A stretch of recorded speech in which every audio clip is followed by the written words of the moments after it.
So the Vedas teach us that there's 8 million species of life, and 400,000 of those are human-like in the universe. And there's more than one universe, but we're talking about this one. But we are the least powerful. On this planet, we know less than a lot of the other human-like beings in parts of the universe. And especially in this age, when we're even destroying our own environment. As you know, the extraterrestrials think that's really strange and hard to understand how we could do that. So the stories from the Vedas sound far-fetched because we don't have the same abilities which are normal on those highly advanced planets and that were also present in the Vedic civilization. And these abilities are called siddhis, and they are, you might have heard them referred to as yogic siddhis. So we have basic abilities like we can speak and we can hear, but on other planets and higher dimensions and in the Vedic times, people could do a lot more than that. Like some people, we can develop psychic abilities, we can develop healing abilities, but I'm sure all of those of you who've encountered extraterrestrials, you know that the extraterrestrials have these abilities and more than that as well. And so these are called advanced abilities or siddhis. And some of the abilities that they have are, for instance, telepathy. So you know that the extraterrestrials, people refer to the fact that they hear their voices in their head. They hear their information in their head. And that's telepathy.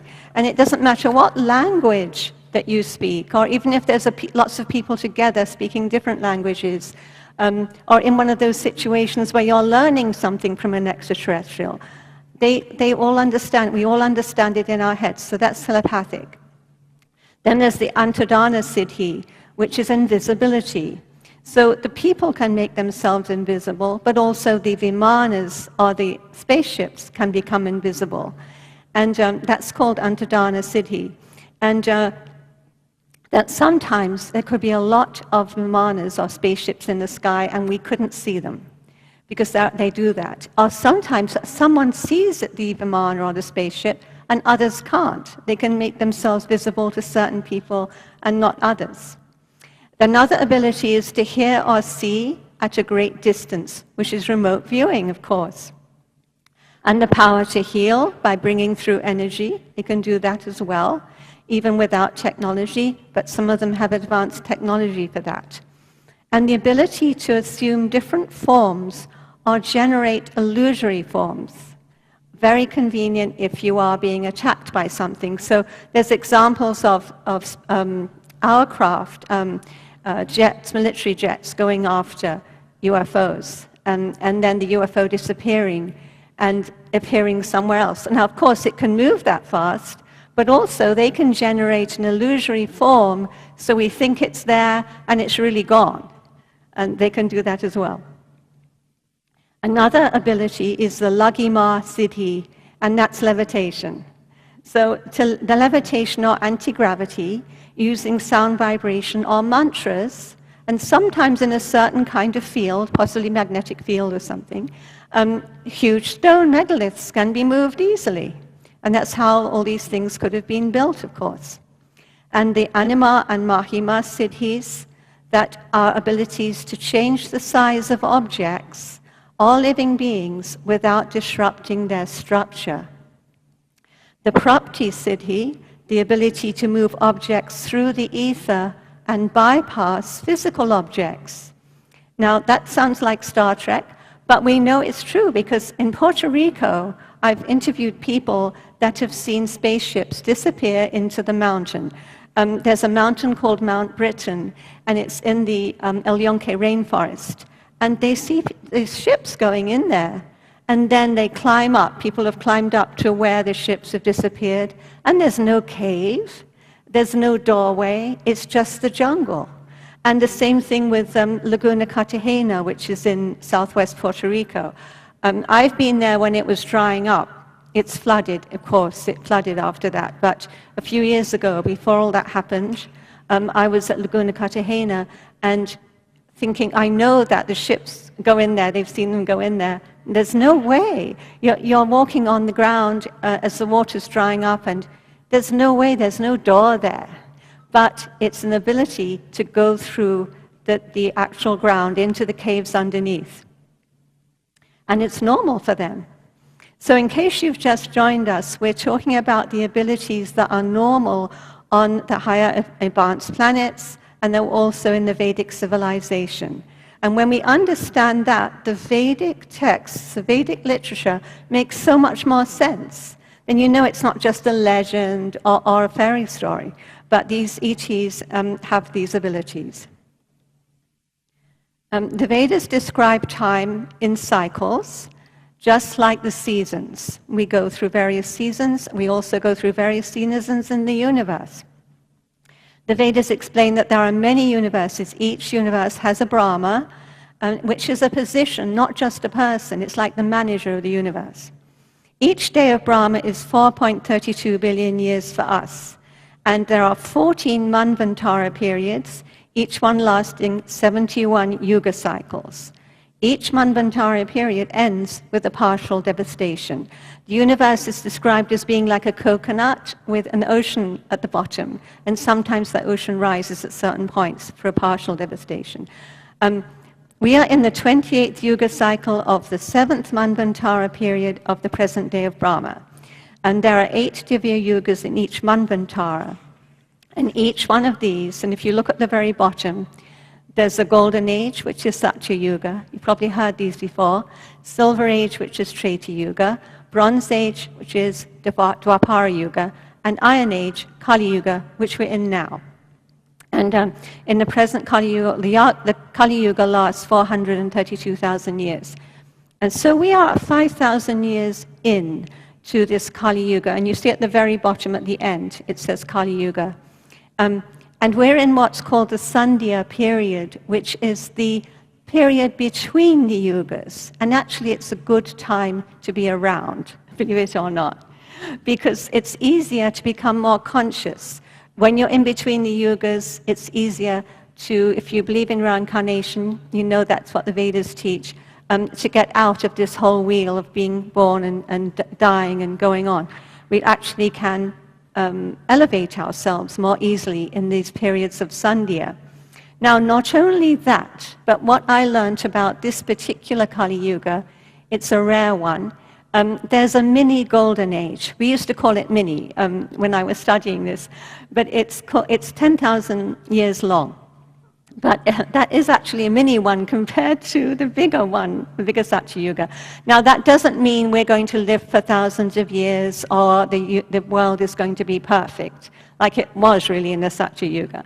But it means that we're going to make some spiritual progress, that we can possibly grow a lot in this next 10,000 years. So that's why I have hope. I still have hope for this time. Now, this is a painting by Douglas Taylor, my husband. He spoke here 2 years ago and talked about his encounter with extraterrestrials. So we're going to talk about what are the materials or the technology that was used, because you hear about the Vimanas and you hear about these incredible cities that existed in Vedic times, but we're thinking, well, why don't we find them now? Where are the artifacts? Well, the Vedas describe 3 kinds of Vimana. There's the metallic kind, material, you could say, and it's made of a combination of materials that you could possibly find in this planet, or possibly not. And then there's the subtle Vimanas, and they're made more of a combination of it could be etheric material, higher vibrational, higher dimensional energy, light, and even the beings that are inside the Vimanas are also possibly they're made of light, that we can't see them so easily. And then there's the spiritual or non-material Vimanas. If you don't like the word spiritual, you can say non-material.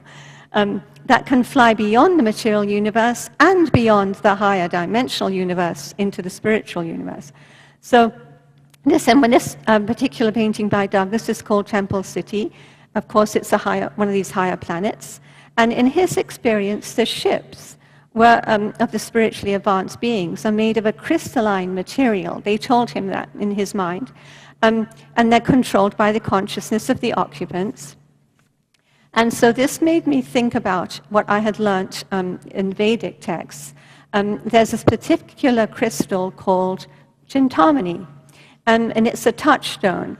So it's more powerful, though, than the philosopher's stone. The philosopher's stone can make gold, they say, but Chintamani can change shape and change form according to the consciousness of the person holding it.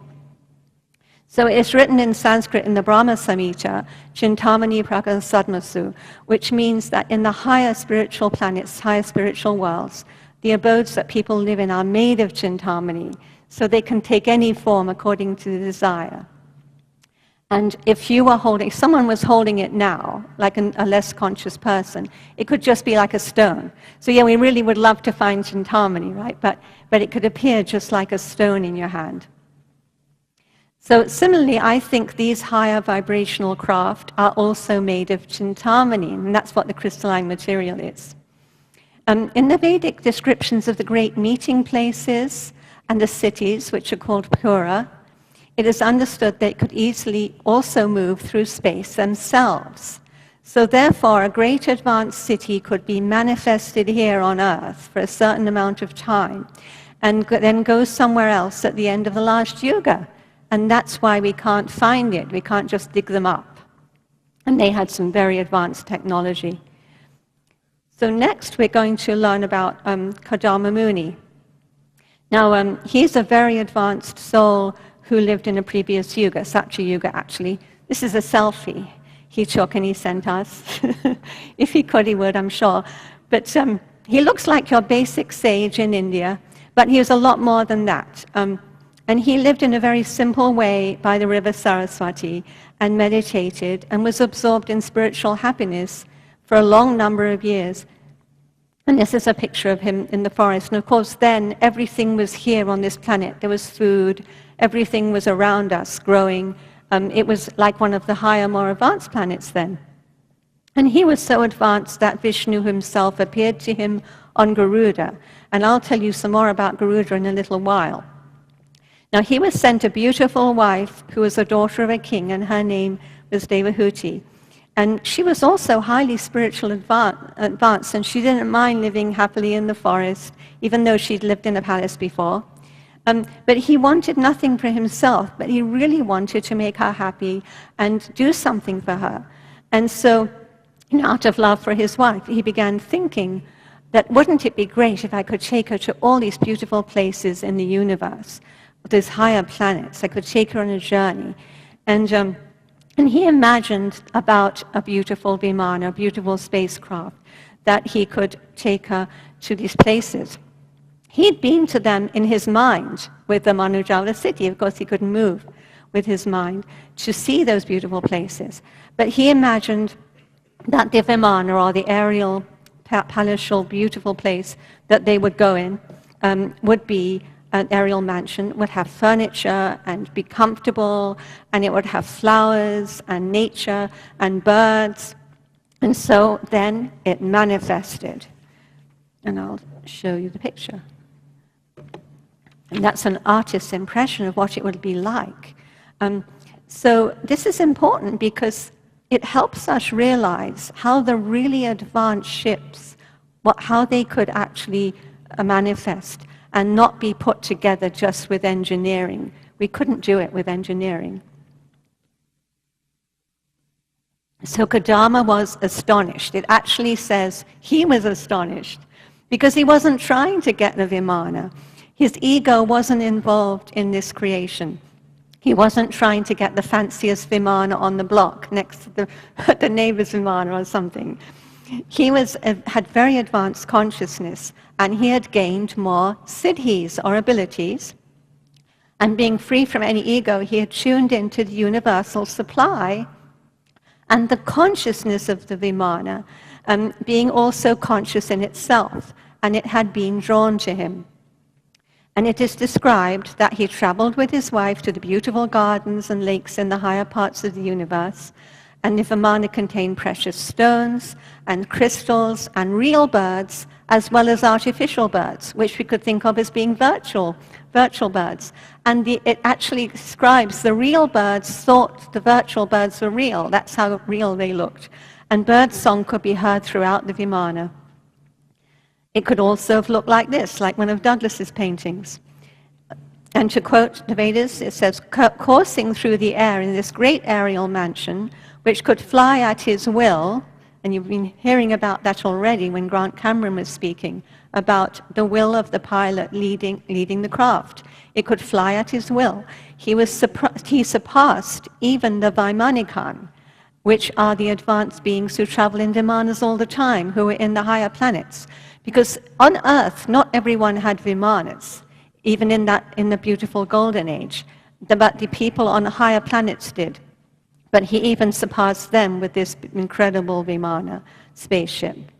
So what can we conclude about the Vimanas from the Vedas? And other examples in the Vedas, as well as this one. The Vimana is conscious and links to the consciousness of the pilot. And a Vimana is not built, but manifested in space, not in gravity. Now, I've been fortunate enough to know rocket scientist David Adair for a long time. I met him first in '92. And immediately when I heard his story about the engine, being in the engine of the UFO at Area 51, I knew that it made sense with the Vedic concept as well. That he said that it was conscious and symbiotic. And he also said that when he went inside the engine, because it was the engine of a UFO that he went into, the actual craft would have been about 300 feet. Excuse me. But he went in the engine, which was about as big as a bus. And he said that there's certain technology in there that could have only been formed in space, not even in a gravitational field. He knew that because he had amazing scientific abilities since he was a child, and he built rockets when he was 11. By the way, he'll be at Conscious Life Expo again next year. But he had a photographic memory as well. And he said, there was no rivets or seams. It was all one piece and covered with something like skin. And that reacted to how he was feeling, and the engine was alive. And that's the same as the Vedic understanding of the great Vimanas. And he also said that there was no wiring or circuitry. The pilot's mind is the wiring and circuitry. So the thought waves of the pilot drive the craft. Excuse me. From this story of Kodama Mooney, we also see that thought waves can call in the craft as well, because in his meditation, he tuned into it and he called the craft in. There are also some interesting descriptions of various Vimanas from the ancient Rig Veda. There's the Jalayan, which is a vehicle designed to operate in air and water. The Kara, a vehicle that operates on ground and in water. The Tritala, a vehicle consisting of 3 stories. The Chitrakra Rath, a 3-wheeled vehicle designed to operate in the air.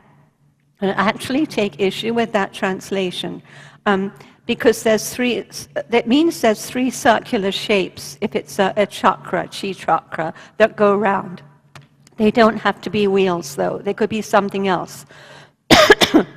Because the Vimanas generally, or the ships, generally don't need wheels on the ground.